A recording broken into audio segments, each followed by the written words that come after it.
Hello दोस्तों, मेरा नाम तान्या है। आज हम बात करेंगे मेंस्ट्रुएशन के दौरान क्या क्या हम सब लोगों के अपने अपने समाज में, अपने अपने घर में, कम्युनिटीज़ में बहुत सारे विश्वास और अंधविश्वास जुड़े हैं, उसकी बात करेंगे। और हम लोगों को मेंस्ट्रुएशन के दौरान क्या क्या सैनिटेशन के ऑप्शंस अवेलेबल हैं और उनको कैसे हम इस्तेमाल करते हैं, ये सब बातें आज मैं आप लोगों के साथ करूँगी। सबसे पहले तो बात ये की जाएगी कि मेंस्ट्रुएशन के साथ क्या क्या बिलीफ सिस्टम्स जुड़े हुए हैं। बहुत जगह मैंने देखा, मैंने खुद भी अनुभव किया कि हमें बोला जाता है कि मेंस्ट्रुएशन महीने के दौरान अचार नहीं छूना है। अगर किसी के घर में जानवर हैं तो बोलेंगे कि जानवरों के नज़दीक नहीं जाना है, दूध खराब हो जाएगा, या गाय या भैंस दूध देना बंद कर देगी। अचार का डब्बा अगर आप खोलोगे तो अचार खराब हो जाएगा। या बहुत सी जगहों पर ये भी बोला जाता है कि आप रसोई में ना जाएं, महिलाएं खाना ना बनाएं, आप खाने से दूर रहें, आप कुछ दूरी बनाकर रखें, एक अलग कमरे में रहें। ऐसे बहुत सी बातें जुड़ी हुई हैं। मंदिर ना जाएं और कोई रिलीजियस प्लेस पे ना जाएं, ये सब बातें महीने से जुड़ी हुई हैं। अगर हम साइंस का साथ लेते हैं, मेंस्ट्रुएशन एक बायोलॉजिकल प्रोसेस है, इसका एक साइंटिफिक प्रोसेस है। तो अगर हम इसको एक सोशल, सामाजिक मुद्दा लेकर चलेंगे तो इन अंधविश्वास की कोई कमी नहीं है। लेकिन अगर हम इसको एक साइंटिफिक मुद्दा लेकर चलेंगे तो हमें इन सब चीज़ों में ध्यान देने की ज़रूरत नहीं है, क्योंकि ये सब जो बिलीव्स हैं ये हमें कमज़ोर बनाता है। हमें ये महसूस कराता है कि मेंस्ट्रुएशन के दौरान मैं एक इम्प्योर इंसान हूँ, परंतु ऐसा नहीं होता है। मैंने पिछली ही वीडियो में आप लोगों को बताया था कि मेंस्ट्रुएशन का जो ब्लड है वो ब्लड है जो यूट्रस यानी कि बच्चेदानी के इर्द गिर्द जो दीवार बनती है, अगर वो बच्चा नहीं फॉर्म हो रहा है, बच्चा नहीं बन रहा है अंदर, तो वो वॉल टूट जाती है। यदि बच्चा बन जाए तो हम सब उसी वॉल की ही सेफ्टी के अंदर हम सब एक इंसान बने हैं, हम ह्यूमन बॉडी फॉर्म हुई है। और जब बच्चा नहीं बन रहा है तो वही वॉल टूट के मेंस्ट्रुएशन में आ जाती है, तो वो इम्प्योर कैसे हो सकती है, अपवित्र कैसे हो सकती है। हमें अपने आप को समझना होगा, अपने आप में स्ट्रेंथ महसूस करनी होगी कि इन सब चीज़ों में हमें नहीं जाना है। सामाजिक ना देखकर इसको एक बायोलॉजिकल, एक साइंटिफिक, एक वैज्ञानिक प्रोसेस के तरीके से अगर हम देखेंगे तो ये हमें हमारे एक हेल्दी मेंस्ट्रुअल डेज की ओर ले जाएगा। हमें अपने आप पे भरोसा होने लगेगा, अपने शरीर को लेके बहुत कॉन्फिडेंस आएगा। और यदि हमें लगता है कि हमें शारीरिक तौर पर कुछ परेशानी है तो हम बिना शर्म के अपने घर में चर्चा कर सकते हैं, अपने दोस्तों से चर्चा कर सकते हैं, हम किसी मेंस्ट्रुअल हेल्थ ट्रेनर से बात कर सकते हैं, और हम किसी डॉक्टर को भी रीच आउट कर सकते हैं। तो हमें इसमें शर्माने की ज़रूरत नहीं है। मेंस्ट्रुएशन की जो प्रोसेस है उसमें बहुत से ऑप्शंस हमें मार्केट में अवेलेबल हैं। एक ऑप्शन पैड्स है, मेन जो ऑप्शन है उसमें एक तो पैड्स है जो मार्केट बेस्ड पैड्स होते हैं। मैं आपको दिखा देती हूँ, वो इस तरीके की पैकिंग में आता है, इसका ये कवर होता है और ये पैड इस तरीके का होता है, आप देख सकते हैं। इसके ये विंग्स होते हैं जो आपके अंडरगारमेंट्स में चिपक जाएगा, ये विंग्स होते हैं। और पीछे भी इसके टेप होता है। आप अगर मैं इसको हटा के दिखाऊं तो वो ये टेप आपने हटाया और ये जैसे मेरे हाथ पे चिपक गया है, तो ये ऐसे ही आपके अंडरगारमेंट्स में चिपक जाता है। तो ये इजीली मार्केट में अवेलेबल है। इसको यूज़ करने का जो तरीका है कि आप इसको तो आप पहचानते होंगे, ऐसे ही अंडरगारमेंट्स दिखते हैं, इसके अंदर आप इसको लगा लेते हैं इस तरीके से। मैं लगा के दिखा देती हूँ।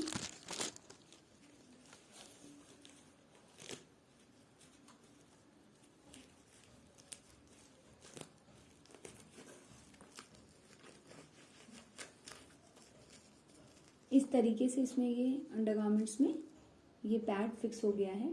आप इसको यूज़ कर सकते हैं बहुत इजीली। और इसको यूज़ करने से पहले भी आपको हाथ धोने हैं अच्छे से साबुन से, फिर पैड आप इस्तेमाल करें। 3 से 4 घंटे के बाद आप इसको हटाएं, रैप करें, एक न्यूज़पेपर में रैप करें और इसके इस पैकेज में ऊपर से रैप करके आप डस्टबिन में इसको थ्रो कर सकते हैं, डिस्पोज कर सकते हैं। ये प्लास्टिक बेस्ड प्रोडक्ट्स होते हैं, ये ईजिली डिकम्पोज तो नहीं होता है, पर आप बहुत, क्योंकि ये मार्केट में इजीली अवेलेबल है तो मैक्सिमम लोग इसी का ही इस्तेमाल करते हैं। और इसको यूज़ हटाने के बाद भी आपको साबुन से लगातार हाथ धोने हैं। दूसरा प्रोडक्ट जो मार्केट में आया है वो ये है, ये बिल्कुल उसी जो प्रोडक्ट जो पैड मैंने आपको दिखाया उसकी तरीके से ही दिखता है, पर इसमें डिफरेंस ये है कि ये कपड़े का है, ये क्लॉथ पैड है। इसको भी सेम उसी तरीके से ही आप अपने अंडरगारमेंट्स में लगा सकते हैं। इसमें टिच बटन है, इसमें भी विंग्स हैं। इसको हम कुछ इस तरीके से, ये बंद कर दिया मैंने, तो ये कुछ इस तरीके से बंद जाता है। इसको भी आप ऐसे करके यूज़ कर सकते हैं। इसमें यह है, ये रीयूजेबल है, विच मीन्स आप इसको बार बार इस्तेमाल कर सकते हैं। और इसको इस्तेमाल करने का तरीका बिल्कुल वैसा है। इसको लगाने से पहले आप हाथ ज़रूर धोएं। एक बात का हम सबको बहुत खास ख्याल रखना है, जब भी हम अपने जनांगों को छूते हैं या पैड्स को छूते हैं तो हमें अपने हाथ बहुत अच्छी तरीके से साबुन से हमेशा धोने, इस्तेमाल करने से पहले भी और इस्तेमाल करने के बाद भी। इसको आपने अपने अंडरगारमेंट्स में लगाया और 4 से 5 घंटे के बाद आप इसको रिमूव करें, इसमें ब्लड होगा। इसको धोने का तरीका बहुत आसान है। इसको आप इस्तेमाल करते ही आप ठंडे पानी से, इस चीज़ का खास ख्याल रखना है कि इसको हमें ठंडे पानी से धोना होता है। ठंडे पानी से धो दीजिए। आप इसको एक बकेट में, एक बाल्टी में डिप कर दीजिए ठंडे पानी में और अपने हाथ से यूं कुछ इस तरीके से रगड़ लीजिए। इसमें ब्रश मारने की ज़रूरत नहीं होती है। इसका जो फैब्रिक है वो इस तरीके का होता है कि वो ब्लड इजीली फ्लो आउट कर जाता है। ठंडे पानी से धो दीजिए, साबुन के पानी में कुछ देर के लिए डिप कर दीजिए, निकाल के ये धुल गया है, साफ हो गया है। इसमें एक चीज़ का खास ख्याल रखना है, इसको धूप लगाना बहुत ज़रूरी है। अक्सर ये देखा जाता है कि महिलाएं बहुत शर्म करती हैं पैड्स को सुखाने में। बहुत से लोग आज भी हमारे देश में, भारत में कपड़ा इस्तेमाल करते हैं। वह कपड़ा कुछ भी कपड़ा हो सकता है। अगर मेरा सूट पुराना हो गया है, मैंने उसको फाड़ा और उससे मैंने पैड बना दिया, उसको फोल्ड करके पैड बना दिया। मैंने कोई पुरानी साड़ी को लेके पैड बना दिया, लेकिन वो कपड़ा इस्तेमाल करना अच्छी चीज़ नहीं है, क्योंकि वो कॉटन कपड़ा, ज़रूरी नहीं है कि वो कपड़ा कॉटन का ही हो, तो वो आपको इन्फेक्शन कर सकता है, आपके शरीर में रैशेस कर सकता है। बहुत सी अन्य तरीकों की बीमारियां हमें अनहाइजीनिक प्रैक्टिसेस से हो सकती हैं। तो हमें खास ख्याल रखना है कि अगर हम ऐसा पैड इस्तेमाल कर रहे हैं, इसको धोने के बाद इसको बहुत अच्छे से खुले में धूप में सुखाएं। ये ना सोचें कि इसको सुखाएं और इसके ऊपर कुछ और कपड़ा डाल दें छुपाने के लिए। हमें शर्म नहीं करनी है। ये हमारे शरीर के लिए है, हमारी सफाई के लिए है, हमारी सेफ्टी के लिए है। और यदि हमने अगर इसको अच्छे से नहीं सुखाया तो इसके अंदर बैक्टीरियाज रह जाएंगे और वह बैक्टीरिया जब हम दोबारा से इस्तेमाल करेंगे तो हमारे जनांगों में हमारे को इन्फेक्शन कर देगा। फंगल इन्फेक्शन हो सकता है, अलग अलग किस्म के रैशेज हो सकते हैं, तो वह हमारे लिए बिल्कुल भी हेल्दी नहीं है। तो ये भी एक सस्टेनेबल बोलूँगी, प्रकृति के लिए भी बोलूँगी कि अगर हम प्लास्टिक बार बार नहीं फेंक रहे हैं तो उसके लिए भी बहुत अच्छा है और हमारे शरीर के लिए भी बहुत अच्छा एक चीज़ ये मानी गई है। पैड्स के अलावा हम एक और ऑप्शन भी ले सकते हैं, जो ये है, इसको मेंस्ट्रुअल कप कहते हैं। ये सिलिकॉन का कप होता है और ये अभी नया नया ही मार्केट में इंट्रोड्यूस हुआ है। इसको इस्तेमाल करने के लिए आपको, जैसे मैंने पहले ही फीमेल बॉडी स्ट्रक्चर बताया था कि यहीं से ही पीरियड ब्लड बाहर आता है, तो इस कप को आपको लेना है। आपको इसको यूज़ करने से पहले बहुत अच्छे से ध्यान रखना है कि आपको अपने शरीर को एकदम रिलैक्स रखना है। बिल्कुल भी घबराने की ज़रूरत नहीं है। रिलैक्स होकर अगर आप यूज़ करेंगे तो आपको बहुत आसानी होगी मेंस्ट्रुअल कप का इस्तेमाल करना। इसके लिए आप स्क्वाट पोजीशन यानी कि आप नीचे अपने दोनों पैरों के बल बैठ जाएं और इस कप को कुछ इस तरीके से या तो आप ऐसे फोल्ड कर लीजिए या आप इसको इस तरीके से लेकर इस तरीके से फोल्ड कर सकते हैं। ऐसे फोल्ड करके आप नीचे बैठे हैं, बैठ के इसको जिस छेद से ब्लड आता है वजाइनल एंट्री जो है वहां पे आप इसको अंदर डालें। ऐसे जाएगा ये अंदर, अंदर जाके खुल जाएगा, फिर आप अपना हाथ जो है बाहर निकाल सकते हैं। तो जो भी ये इस जगह पे जाके रेस्ट हो जाएगा, जो भी यूट्रस वॉल से ब्लड निकलेगा इस कप में आ जाएगा सारा। ये कप जो है सारा ब्लड इकट्ठा कर लेगा।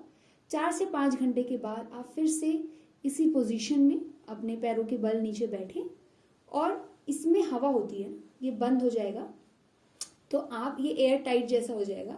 तो आप इसकी हवा निकालने के लिए अपनी फिंगर के माध्यम से इसको नीचे से थोड़ा सा दबाएं। ये जो नीचे एक छोटा सा आपको दिख रहा होगा, इसका कोई खास ऐसा रोल नहीं होता, तो आप ऐसा ना करें कि ये ऐसे फिक्स हो रखा है और आप इससे खींचें तो ये आएगा नहीं। आपको इसकी एयर निकालनी होगी। जैसे घर में एयर टाइट डब्बा होता है, बंद हो जाता है तो आपको धीरे से इसको खोलना होता है, बिल्कुल उसी तरीके से आपको इसको हल्का सा ऐसे पिंच करना है, सारी एयर निकल जाएगी। आप ऐसे आराम से इसको निकाल लेंगे। ये जो ट्रैक्ट है हमारा, ये जो रास्ता है, ये महीने के दौरान कुछ गीला होता है, लुब्रिकेटेड ये रहता ही है। फीमेल बॉडी ही कुछ इस तरीके की बनी हुई है कि ये जो रास्ता है ये मैक्सिमम टाइम्स हमारा लुब्रिकेटेड ही रहता है। अक्सर आप लोगों ने नोटिस किया होगा कि आपके शरीर में, जनांगों में, आपने अपने अंडरगारमेंट्स में देखा होगा कुछ वाइट, सफेद या पीला कुछ चिपचिपा सा पदार्थ होता है, तो वह इस ट्रैक से ही हमारा फ्लूइड्स हैं जो निकलते हैं और वो यहीं रहते हैं। उसकी वजह से ये रास्ता थोड़ा स्लिपरी रहता है और कप बहुत इजीली चला जाता है और इजीली आ जाता है।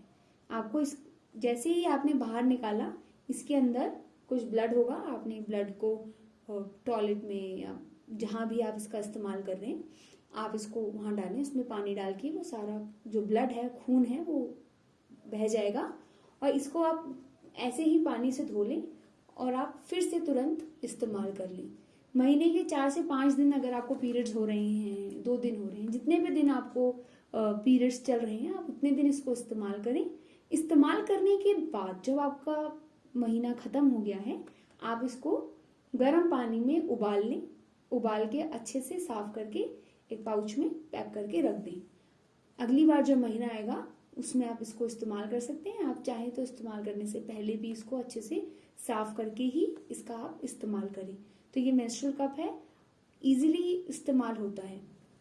साथ में और भी अन्य प्रकार के प्रोडक्ट्स हैं, आप उनके बारे में और भी जानकारी ले सकते हैं। महीने के दौरान ये भी एक प्रॉब्लम भी होती है, बहुत लोगों को दर्द होता है लोअर एब्डोमेन में, पैर में, कमर में। इस समय आपको आराम करना बहुत ज़रूरी है।